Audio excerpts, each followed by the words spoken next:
Os Apócrifos. Pseudo-epígrafo da Gênese. Livro de Melquisedeque. A criação do universo. O Eterno falou primeiramente sobre a terrível condenação que pendia sobre o homem e toda a criação. Disse que, ao se desligar da fonte da vida, o homem havia se precipitado em tão profundo abismo que não poderia ser alcançado pelo seu braço de justiça e poder.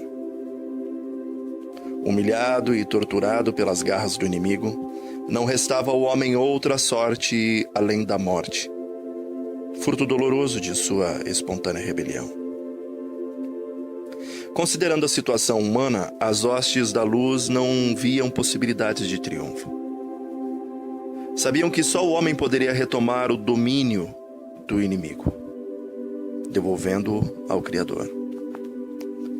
Mas o ser humano, eternamente escravizado em sua natureza, seria incapaz de tal triunfo.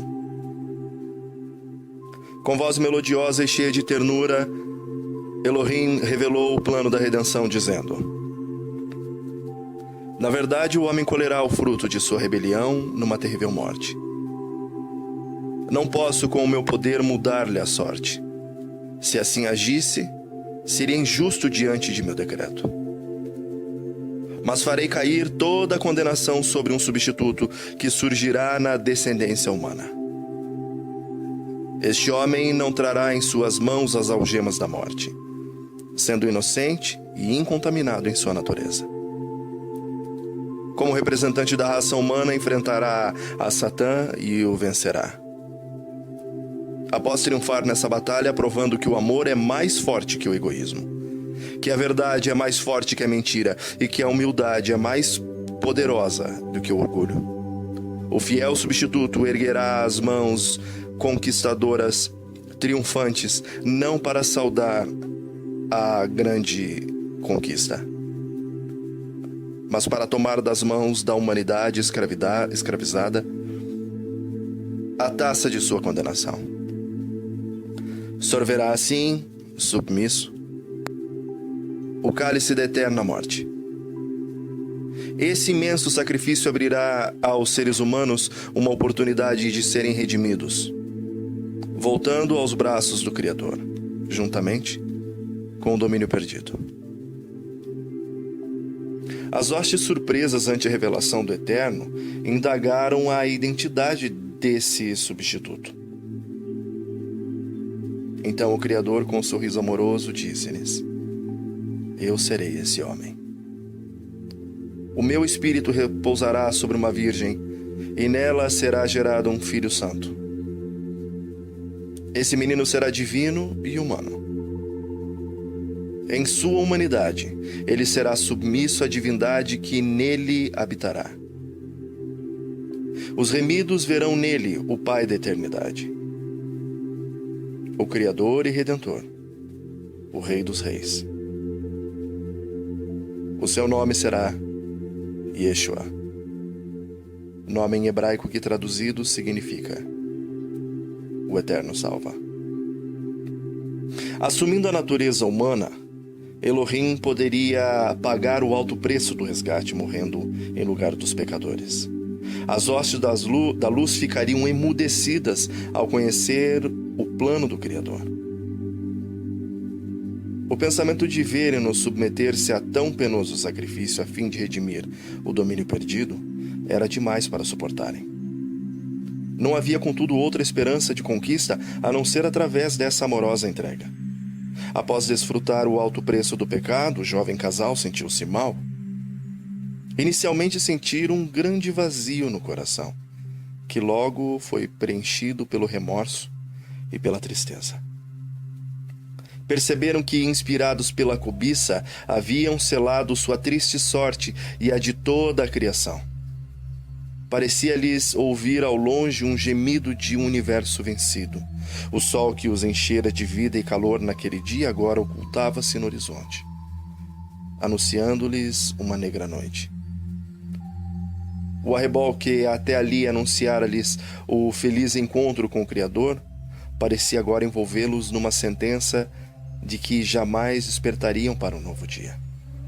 Não ousavam sequer olhar para cima, temendo ver cair sobre eles o raio do juízo que os reduziria a pó. Com o olhar voltado para o frio solo, vinha-lhes a lembrança da sentença.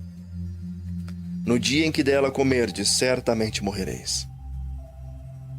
Desesperadas lágrimas agora rolavam em seus rostos ao aguardarem o trágico fim. Ao considerar o motivo de sua rebelião, Adão começou a recriminar a sua esposa por ter dado ouvidos à serpente. Eva, por sua vez, procurando desculpar-se, lançou a culpa sobre o Criador, dizendo: por que o Eterno permitiu que a serpente me enganasse? O amor que reinava no coração humano desaparecia, dando lugar ao orgulho e ao egoísmo, que se fundiam em ressentimentos e ódio. Sua natureza já não era pura e santa, mas corrompida e cheia de rebeldia. Tudo estava mudado. Mesmo a brisa mansa que até ali os havia banhado em carícias refrescantes, enregelava agora o culposo par. As árvores e os canteiros floridos que eram seu deleite consistiam agora em empecilhos ao caminharem sem rumo naquela noite. O propósito de Satã de encher o Shabá de trevas parecia haver-se cumprido. Naquela noite não existia sequer um reflexo prateado do luar para falar-lhes de esperança. As estrelas cintilantes suspensas no escuro céu estavam ofuscadas pela dor. Baixavam sobre o mundo as trevas de uma longa noite de pecado, sombras sobre as quais os tantos se arrastariam sem esperança de um alvorecer. A noite já ia alta e as trevas pareciam envolver o triste casal em eternas sombras. Nem sequer cogitavam em suas poucas palavras sufocadas pela agonia de um alvorecer.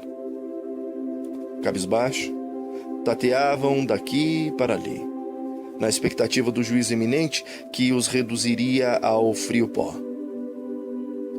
Esquecidos sob aquelas trevas sem fim, surgiam, então, repentinamente um brilho no céu. E este brilho que ia aumentando à medida que se aproximava da terra.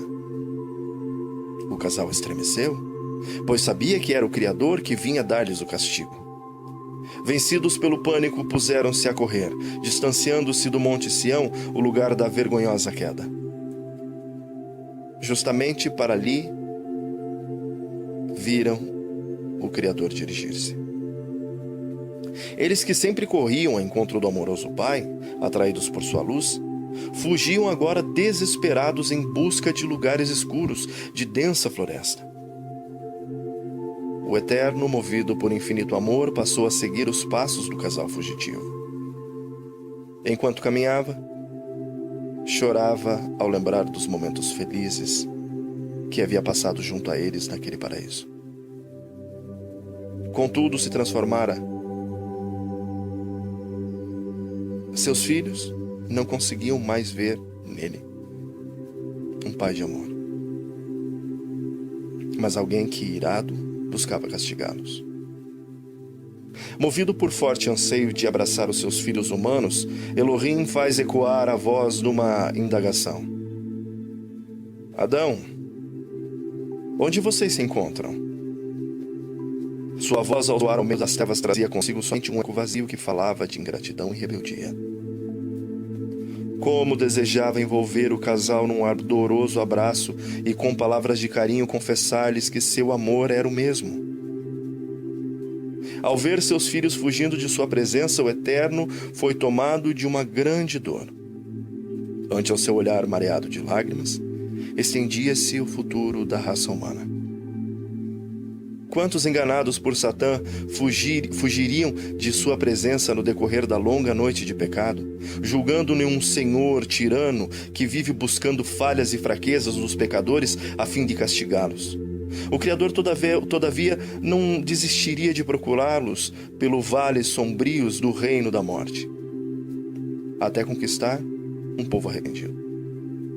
Adão e Eva, exaustos pela pressurosa fuga, esconderam-se por entre a folhagem de um pé de figueira. Reconhecendo sua nudez, procuravam fazer aventais cosendo aquelas folhas. Assim, julgaram poder livrar-se o sentimento de vergonha ante o Criador.